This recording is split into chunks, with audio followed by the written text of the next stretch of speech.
Hi. நேத்து வந்துட்டு நான் ஏடிஹெச்டினா என்ன அப்படின்னு பேசியிருந்தேன். அந்த வீடியோஸ்லயும் சரி, இல்ல அது ரிலேட்டடா நான் பார்க்குற மத்த மீம்ஸ் ஆர் வீடியோஸ் அது எல்லாத்தோட கமெண்ட்ஸ்லயும் எப்படி இருக்குன்னா, எனக்கு வந்து அட்டென்ஷன் டெஃபிசிட் இருக்கு. நானும் தான் வந்துட்டு சம்டைம்ஸ் ஹைப்பர் ஆக்டிவா இருப்பேன். அதுக்காக உடனே எனக்கும் ஏடிஹெச்டி இருக்குன்னு சொல்லிருவீங்களா? என்ன நீங்க எல்லாத்துக்குமே டேக் பண்றீங்க? எல்லாத்தையுமே பேஷண்ட் ஆக்க பார்க்குறீங்க. இந்த வார்த்தை வெரி ரீசென்ட்லி ஒரு இன்ஃப்ளூயன்சர் கிட்ட இருந்து நான் இத பார்த்தேன். Actually he is a popular content creator. So அவர் வந்துட்டு இந்த மாரி தான் போட்டிருந்தாரு. அவர் ஒரு தெரபிஸ்ட் கிட்ட போற மாதிரியும், அவர் போய் சொல்ற ஒவ்வொரு கம்ப்ளைண்ட்ஸ்க்குமே அந்த தெரபிஸ்ட் வந்துட்டு, "அப்போ உனக்கு இப்படி இருக்கும் தானே, நீ இப்படி தானே இருப்ப" அப்படின்ற மாரி சொல்ற மாதிரியும், அது வந்துட்டு போட்டிருந்தாங்க. ஏன் எல்லாத்தையுமே வந்துட்டு பேஷண்ட் ஆக்குறீங்க அப்படின்ற மாதிரி போட்டிருந்தாங்க. I wanted to make some clarifications here. 17த் செஞ்சுரியில கிராவிடேஷன் ஃபோர்ஸ் கண்டுபிடிச்சாங்க. அதனால, அதுக்கு முன்னாடி கிராவிடேஷன் ஃபோர்ஸ்ன்னு ஒண்ணு இல்லவே இல்ல அப்படின்றதும் ஆயிடாது. இல்ல அது கண்டுபிடிச்சதுக்கு அப்புறம் தான் வந்துட்டு அதோடைய அந்த புவி ஈர்ப்பு விசை வந்துட்டு எல்லாத்துனாலயும் ரொம்ப ஃப்ரீக்வென்ட்டா உணர முடியுது அப்படின்றதும் கிடையாது. அது இருந்தது. இருந்த கண்டிஷன். இருந்த கண்டிஷன் பத்தி படிச்சுக்கிறோம். அதோட தன்மை என்னன்னு புரிஞ்சுக்கிறோம். அதோடைய ப்ரோஸ் என்ன, கான்ஸ் என்ன, இது எந்த இடத்துல உதவும், எந்த இடத்துல உதவாது. இப்போ நிலாவுல போய் நம்ம கால் வைக்கணும் அப்படின்னாலே, இங்க கத்துக்கிட்ட இந்த கிராவிடேஷன் ஃபோர்ஸ் வந்து நமக்கு யூஸ் ஆகுது. அதே மாதிரி அது அது தெரிஞ்சுக்கிட்டதுனால, ஃபர்தரா இன்னும் நெறைய விஷயங்கள் நம்ம தெரிஞ்சுக்கிறோம். அ அதனால நெறைய விஷயங்கள நம்ம உருவாக்குறோம். இதே மாதிரி மென்டல் ஹெல்த்த பொறுத்தவரைக்கும் நெறைய கண்டிஷன்ஸ் அதாவது ஹியூமன் சைக்காலஜிய பொறுத்தவரைக்கும் எதுவுமே இங்க திணிக்கப்படுறது இல்லை. ஓகேங்களா? இருக்கிறது அதோடைய கண்டிஷன்ஸ் என்ன? எத்தன பேத்துக்கு இருக்கு? இது எதனால வருது? என்ன பண்ணா இது சரியாகும்? அப்படின்ற ஒரு ஒரு ஹியூமன் சைக்க பத்தி நம்ம புரிஞ்சுக்கிறோம். அத தெரிஞ்சுக்கிறோம். தெரிஞ்சுக்கிட்டத வச்சு அடுத்து என்ன பண்ணலாம்? இத எப்படி சரியா உபயோகிக்கலாம்? இல்ல இதுல என்ன சரி? என்ன தப்பு? அப்படின்றத நம்ம ஆராய்ச்சி பண்ணி, அது இன்னும் நம்ம ப்ரொடக்டிவா, எஃபெக்டிவான வேல அத நம்ம மாத்துறோமே ஒழிய, இல்லாத விஷயங்கள் எல்லாம் இங்க யாருமே திணிக்கிறது கிடையாது. எல்லாத்தையுமே பேஷண்ட் ஆக்கணும் அப்படின்றது யாரோட இதுவும் கிடையாது. இத நான் ஏன் திரும்ப அழுத்தி சொல்றேன் அப்படின்னா, இன்னொரு இன்னொரு அ திஸ் இஸ் நாட் யாரோ ஒருத்தர் 2 பேர் பேசுற விஷயத்த எடுத்துட்டு நான் பேசல. This is a very common thing as a professional. நீங்க வீடியோ பார்க்குறது சைக்காலஜிஸ்ட்டா இருந்தீங்கன்னா, உங்களுக்குமே வந்துட்டு அது கனெக்ட் பண்ண முடியும். We tend to hear these kinds of comments lot lot. ஓகேங்களா? ஸோ அந்த மாதிரி அ இன்னொரு இது என்ன அப்டின்னா, இல்லாததெல்லாம் பிரச்சனைன்னு இவங்க போட்டு போட்டு இதுலயும் காசு புடுங்க பார்க்குறாங்க. காசு புடுங்குற மாஃபியா அப்டின்ற லிட்ரல் வேர்ட்ஸ் நான் வந்துட்டு யூஸ் பண்றேன். ஓகேங்களா? இந்த மாதிரியெல்லாம் போடுறாங்க.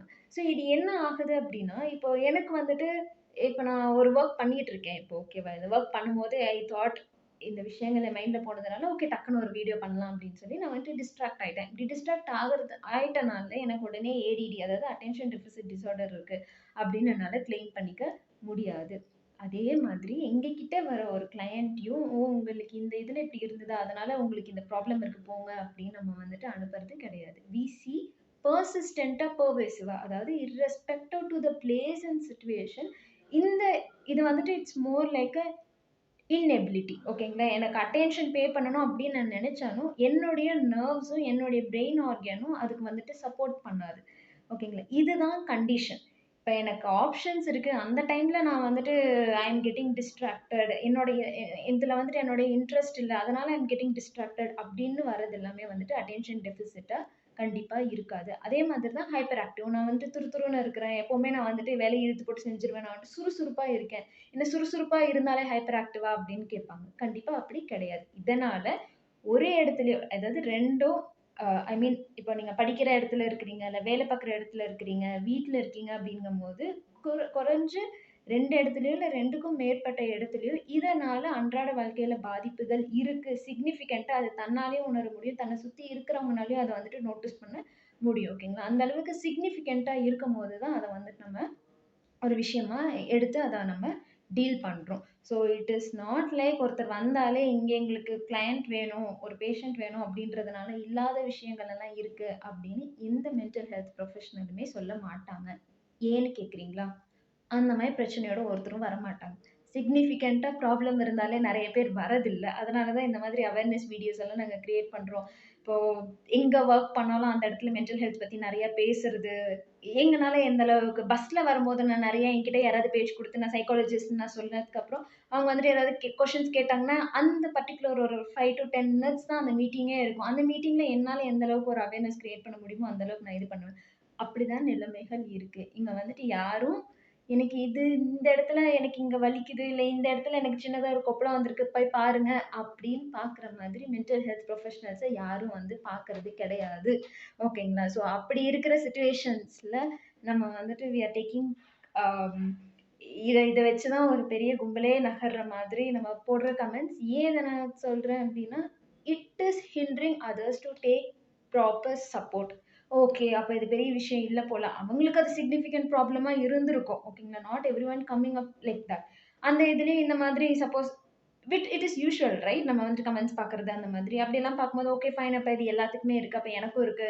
அப்ப நான் தான் அட்ஜஸ்ட் பண்ணிக்கணும். இது பெரிய ப்ராப்ளம் இல்ல போல. நான் தான் ஓவர் திங்க் பண்ணிக்கிறேன். அப்படி இப்படின்னு சொல்லிட்டு பெரிய விஷயமா இருந்தாலும் அத கம்மி பண்ணிக்கிறதுக்கு சான்சஸ் வந்துட்டு ரொம்ப ஜாஸ்தி இருக்கு. அதனால ப்ளீஸ் அண்டர்ஸ்டாண்ட். உங்களுக்கு அது பெரிய விஷயமா இல்லாம இருக்கலாம். But it is not with the same intensity that everyone undergo are experience this.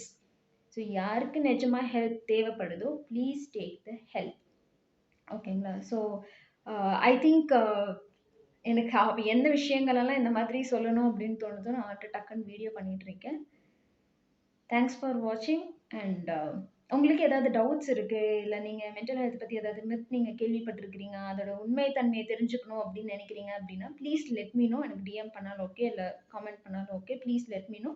So that எனக்கு தெரிஞ்சதை நான் வந்துட்டு உங்ககிட்ட ஒரு ப்ரொஃபஷனல் பெர்ஸ்பெக்டிவ்ல இருந்து ஷேர் பண்ணிக்கிறேன். Thank you.